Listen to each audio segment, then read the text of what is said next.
پر همدې موضوع د بحث لپاره په ژوندۍ بڼه راسره وصل دی د پوځي چارو کارپوه ښاغلی سرور نیازی صاحب. نیازی صاحب ستړی مه شئ، وخت بخیر. خپرونې ته هم په خیر راغلی. نیازی صاحب، نن یو ځل بیا د اسلامي امارت ویاند ښاغلي مجاهد نړۍ ته ډاډ ورکړی چې د افغانستان خاوره د هیڅ هیواد لپاره ګواښ نه ده، ترڅنګ ویلي چې د ټي ټي پي غړي هم په افغانستان کې شتون نه لري. نو بیا ولې په وار وار پاکستان پر افغانستان باندې دغه تور پورې کوي؟ مننه لالی صاحب، ستاسو د تلویزیون لیدونکو او اوریدونکو ته نیک هیلې او سلامونه وړاندې کوم. وګورئ، دا لومړی ځل نه دی چې پاکستان په افغانستان باندې تورونه پورې کوي یا پاکستان د خپل بام واورې په افغانستان شي. دوی بار بار دا شی تکرار کړی دي او دا د دوی د پالیسۍ جز دی. پاکستان نه غواړي په افغانستان کې یو واکمن قوي نظام شتون ولري او دلته سوله او امنیت راشي. دوی تل هڅه کوي چې په افغانستان کې جنگي ډلې وروزي او د هغې ملاتړ وکړي، لکه څنګه چې دوی په تېرو 50 کالو کې دا نړۍ ته وښودله. اوس وګورئ، د دوی دغه دوه سیاست چې موږ بار بار په دې باندې تاکید کړی دی. یو خوا نه دوی دوحه کې د دوی استازي د مذاکرې په میز ناست وي، د بله خوا نه د دوی فوجیان په افغانستان باندې بریدونه کوي. یعنې ما بار بار ویلي چې پاکستان د مذاکرې او د سولې او د تفاهم اراده نه لري. دوی غواړي چې افغانستان ناامن اوسیږي. دوی غواړي چې پخوا دوی دغه ناامني د خپلو نیابتي ډلو په لاس په افغانستان کې مخته بیاوله، او اوس چې هغه نیابتي ډلې له منځه تللي دي یا د دوی د لاسه وتلي دي، اوس دوی په مستقیم ډول غواړي چې په افغانستان کې د جګړې اور بل وساتي. نو زه فکر کوم چې پاکستان ډېره سخته تېروتنه کوي. د پاکستان دغه غوښتنې چې دوی په دوحه کې د افغان پلاوي څخه غوښتنې کړي دي، دا په هیڅ منطق برابر نه دي. دوی وایي چې تاسو ټي ټي پي ټول دغه ته افغانستان ته وغواړئ او هلته دوی قابو کوي او مې پرېږدي چې پر پاکستان حملې وکړي. نو زه وایم که چېرته دوی دا ادعا لري چې اسلامي امارت د ټي ټي پي نه ملاتړ کوي، نو کله چې اسلامي امارت په قدرت کې نه و، خو هم ټي ټي پي سره د دوی لانجې وي او ټي ټي پي هلته فعالیت درلودی او په دې بریدونه کول. او دا بیا د پاکستان داخلي موضوع ده. دا نشي کېدی که چېرته بیا پاکستان دا ادعا لري چې مونږ د دغه ډلې د قابو کولو توان نه لرو، نو بیا د دوی چې دا ادعا لري چې مونږ یو غښتلی نظامي پوځ لرو، مونږ اتومي وسلې لرو، دا د څه لپاره دي؟ نیازی صاحب، غواړم همدغلته وپوښتم. نیازی صاحب، په ډېره بخښنې سره غواړم همدغلته وپوښتم چې فکر نه کوئ چې د پاکستاني چارواکو خبرې یوه خبره د بلې خبرې سره اختلاف لري؟ د بېلګې په توګه دوی یو ځل وایي چې ټي ټي پي په افغانستان کې ده، بیا وایي چې نه، ټي ټي پي د پاکستان څخه بیرته افغانستان ته وغوښتل شي. فکر نه کوئ دا خبرې د یو بل سره یو څه ضد دي؟ دقیقاً مخکې ما تاسو ته وویل چې پاکستان تل دغه دوه مخی سیاست مخ ته بیایي. یوه بېلګه یې همدا ده چې دوی په خپله ادعا کوي چې د تحریک طالبان پاکستان ډلې په افغانستان کې دي او د هغې زموږ ګواکي، او بیا وایي چې دوی دغه ډلې وغواړي. تاسو وګورئ، دا څو ورځې مخکې د تحریک طالبان پاکستاني مشرانو دوی ته ویډیوګانې خپرې کړې د پاکستان د خاورې نه، او دوی وویل چې موږ د پاکستان په خاوره کې و د دې ځای نه خپل فعالیتونه کوو. خو اصلا خبره دا ده لالی صاحب چې دوی نور ناتوانه شوي دي، نه د ټي ټي پي په وړاندې د مقاومت تاب لري، نه د بلوچ ازادي غوښتونکو او نه د پي ټي ایم په وړاندې، او اخواته د عمران خان ډله. یعنې پاکستان په یو سخت امنیتي او اقتصادي بحران کې کېل دی.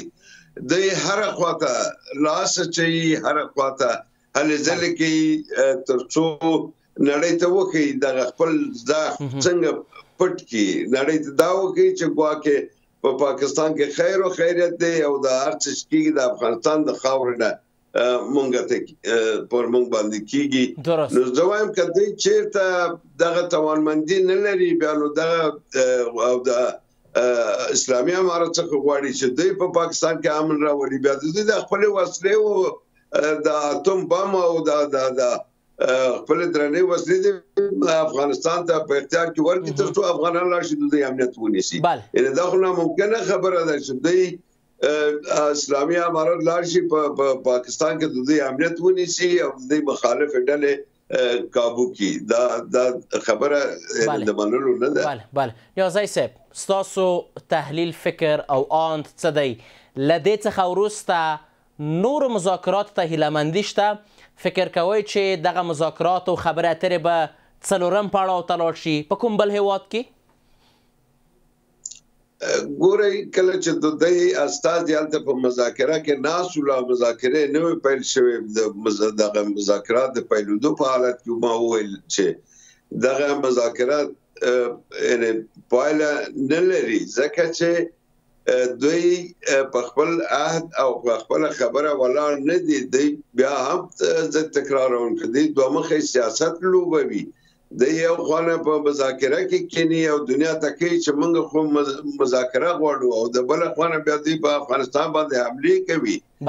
زه غواړم دغه ستاسو دغه تریبیون له لارې پاکستانیانو ته په ډاګه کوم چې تاسو په دغه خپل اتوم باندې دومره مه نازېږئ، ځکه دغه ریموټ هم ستاسو په لاس کې نشته او نه د استعمال صلاحیت لرئ.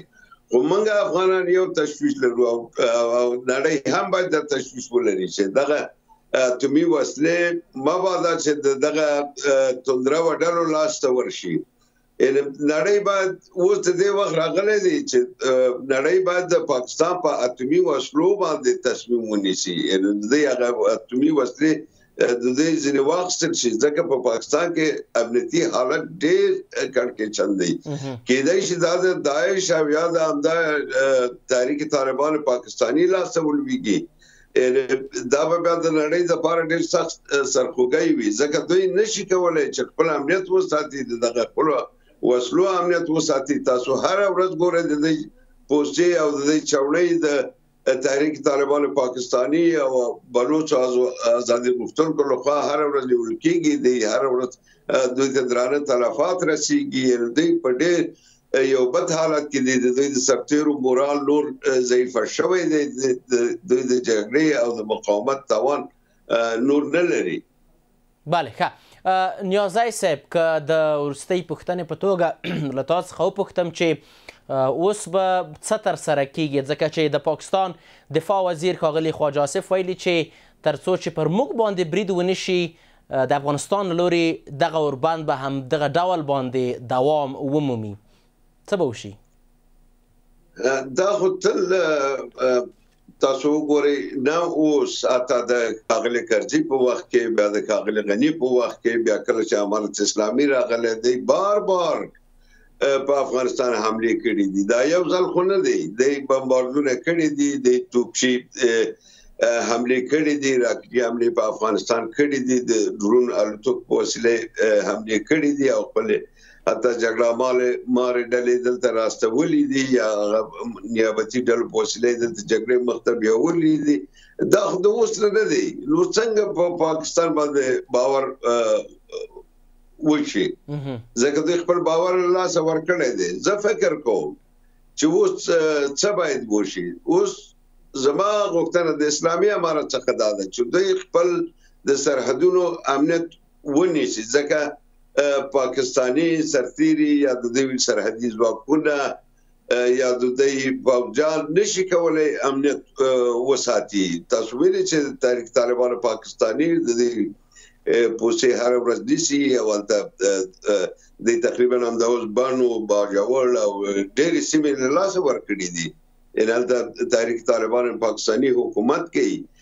نو اسلامي امارت دا پکار ده چې خپل د پولو امنیت وساتي او موږ د پاکستان د ډرونونو نه یا د دې د بمباریو نه ډارېږو ځکه افغانستان د 50 کاله ټوله دنیا راغله دلته بمونه وغورځول دا بمونه به صحیح ده چې موږ ته به ملکي تلفات واړی زموږ کورونه به خراب کړي خو زه په ډاګه تاسو ته وایم چې پاکستان د دې جرأت نه لري چې یو قدم د افغانستان په خبره کې د پښه کېږدي او دوی به د ډېر کلک برګون سره مخامخ کېږي ځکه افغانان د دوی په وړاندې یعنې دوی په خپله د افغانانو دومره کرکه او نفرت راپارولې دی که چېرته پاکستان په مستقیم ډول د افغانستان سره جګړې ته زړه کوي دلته به نر او ښځه او ټول افغانان که هغه د هرې ډلې هر قوم او هرې ژبې پورې تړاو لري هغه به د پاکستان په وړاندې درېږي او د خپل هېواد څخه دفاع کوي. د پوځي چارو کارپوه ښاغلی سرور نیازی صاحب خپرونه کې ستاسو له حضور څخه نړۍ منندوی یم.